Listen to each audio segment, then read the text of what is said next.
Hi guys, my name is Ishan Akhtar and I am a first year medical student. In today's video, we're going to be talking about a very crucial topic which is effectively important to us all. It's about how to study for exams and stay motivated. This is a topic which is quite close to the hearts of many students. But the reason why I wanted to make this video is because I've gone through the process of sitting countless exams before I got to this stage of being a first year medical student. And one question which springs up to mind all the time is how have I managed to score above 90% in most of my exams, but still stay happy and still have fun? And most importantly, stay motivated. I'm not a genius, and there's just a few things which I implemented which allowed this to be possible. So I'm going to share them with you in today's video. I hope you enjoy this video. If you do, leave a like on this video, share with family and friends. And if you enjoyed the channel as a whole, drop a subscribe. It's for free. So, what are the three principles that I'm going to be focusing on in today's video? The first one is mentality. The second one is time management. And the third, what I would consider one of the more important principles, is stress relief. Now, these principles are something that you've got to utilize as a whole, collectively, in order to ensure that you get the full effect of following these principles. So, without further ado, let's dive in to the first principle.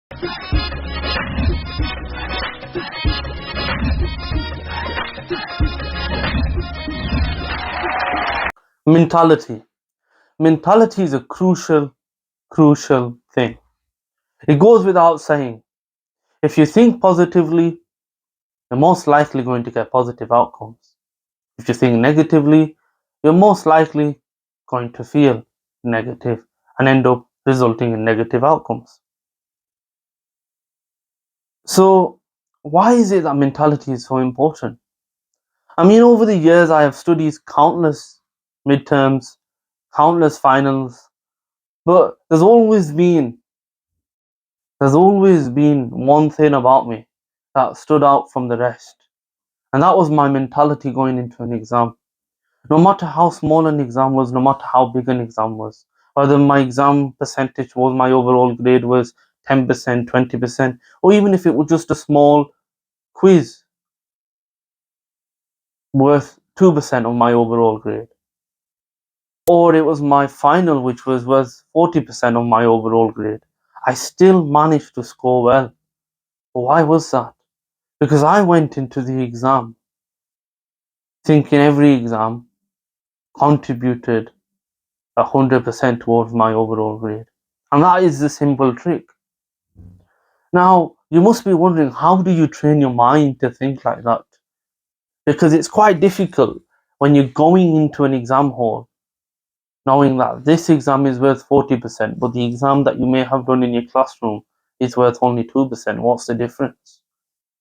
The difference is that if all you do is focus on the 40% exams, you're potentially setting yourself up for failure, for feeling miserable, and essentially not doing well at all. And I follow a very traditional mentality of play hard, work harder. And this has always been a mantra which I've learned from a very young age. And it was one of our ethos in the primary school I visited, which was situated around playing hard and working harder. I always gave myself time to enjoy my hobbies such as playing cricket, playing football, playing PlayStation, but I didn't let it negatively impact my studies. And that's because before I went into every exam, I valued the exam paper. And can be the most simplest of things, but we forget as students because we get brought into this spiral network of this doesn't apply to us. And when we start to think like that, then we jeopardize our own future. And that's something that you you learn with experience, without a doubt. But you can learn from videos like this to constantly remind you about the importance of each and every exam. And I think with this mentality, you will go far, because having that discipline, having that sort of core principle of I need to do this and there's no question of it, and I need to, if I'm going to do it, I might as well give it my 100%. Otherwise, I'm just wasting my time, not wasting other people's time. You're wasting your own time. And with that discipline mindset, you will do a lot better. So, with that being said, I think if you want to make a change and you want sort of a simple thing to start off with, then there's nothing better than changing your mentality, because it goes a long way. Now, we're going to move on to point 2 and the second principle of time management. Time management is a crucial thing for us all. I have had countless occasions, countless sort of different experiences where I've gone through multiple study schedules and multiple sort of studying techniques, which essentially I found didn't work because I was copying and pasting them from other people's videos, and it didn't work. So I'm not going to try to break down my study schedule, because my study schedule is not relevant to your lifestyle. My lifestyle is very different. My education style is very different. But if I was to sit here and try to give you a study schedule to effectively implement into your lifestyle, not only would I be selling sort of an idea which doesn't work, I'll be jeopardizing your way of studying, which is not the point of this video. We're here to improve your education, and that's what we're trying to do by offering the best solutions. Now, what I would always say is ensure that you're aiming for around 6 to 8 hours of studying a day when you are in and around 2 to 3 weeks of your exam, and your school has provided you with exam leave, your university has given you exam leave. I think that 2 to 3 weeks that you have before an exam with exam leave is probably the most important 2 to 3 weeks that you can ever have. Why? Because it gives you the opportunity to just solidify your result before the exam's being sat. Because the effort that you put in before the exam will certainly pay off when you go to sit the exam. And it doesn't have to be sitting there for 8 hours non-stop. I would recommend trying to split your education up into 4 study blocks of 2 hours each. Studying for 2 hours, giving yourself a 30-minute break, then studying for 2 hours and giving yourself a 30-minute break. But in that sort of 2 hours, you are effectively studying properly without any distractions, because your mind is being trained to look for the reward. And as human beings, we're just developed to enjoy sort of rewarding ourselves for receiving rewards and receiving appreciation for the work that we've done. It's sort of how we are wired as human beings. So you need to play to that game, and you need to sort of acknowledge that and utilize that skill as a tool to better improve your outcome for exams. you'll find that rather than procrastinating and watching endless social media and scrolling through TikTok for you page and scrolling through Instagram Reels, you're starting to actually say to yourself, I've got these 2 hours to study, that's fine. No phones, no distractions, but I'm going to be rewarded with 30 minutes of whatever I would like to do that is motivating me to get ready to study for 2 hours again. And that allows you to be more effective with your time management.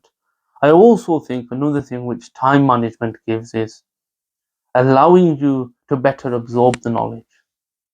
If you have an effective timetable, which is a video which I will make, and I will run through how to make an effective timetable, because I think there are videos out there which are useful that you can use, but I think a lot of videos sort of focus on the lifestyle that that particular content creator is already doing, and then you end up sort of copying and pasting that sort of timetable, and like I said earlier, you just fall into the trap of something that doesn't fit your lifestyle.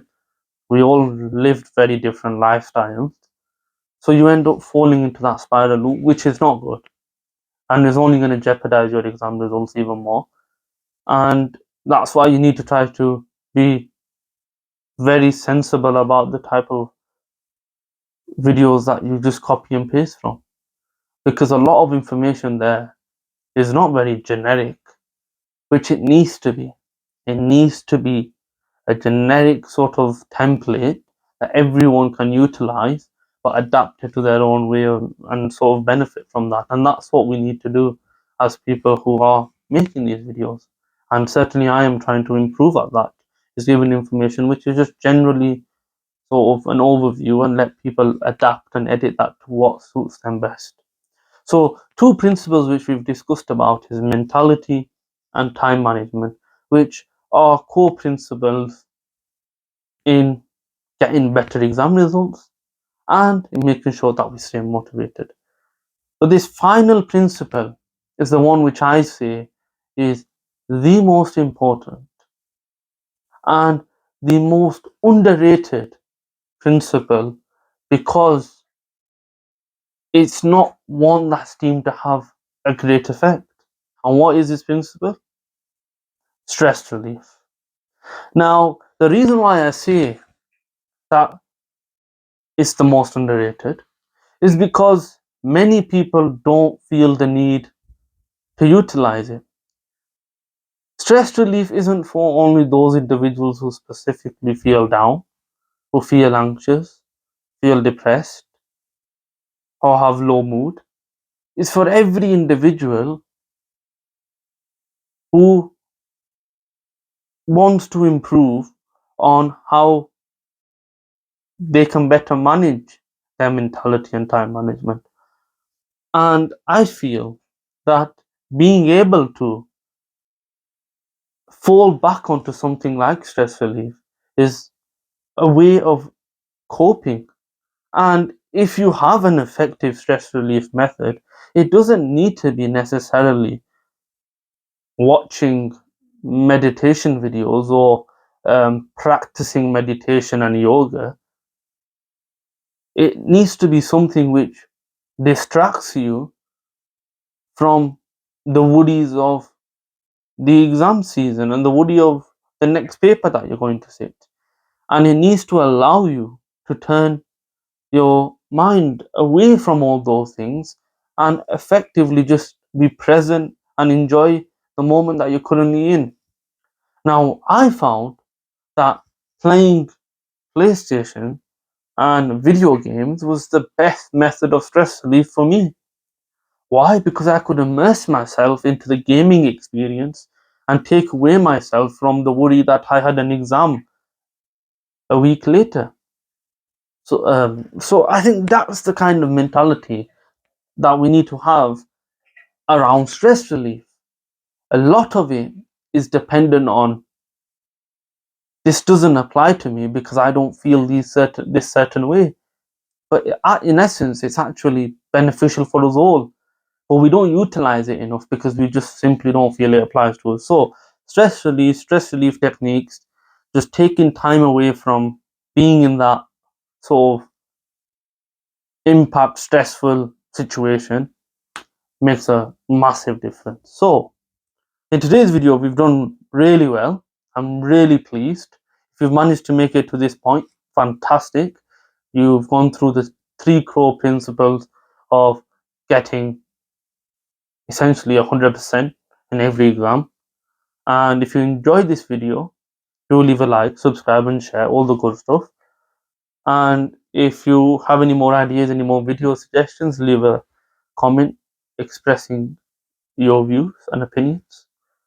But if you have any opinions on this video as well, let us know, because I want to know what my audience thinks about this, because there's a lot of different views around studying techniques, studying effectively, and I want to know what works well. I've kept it very generic. If you want me to get more specific, let me know. But yeah, peace out guys, thank you very much, and I'll see you in the next video.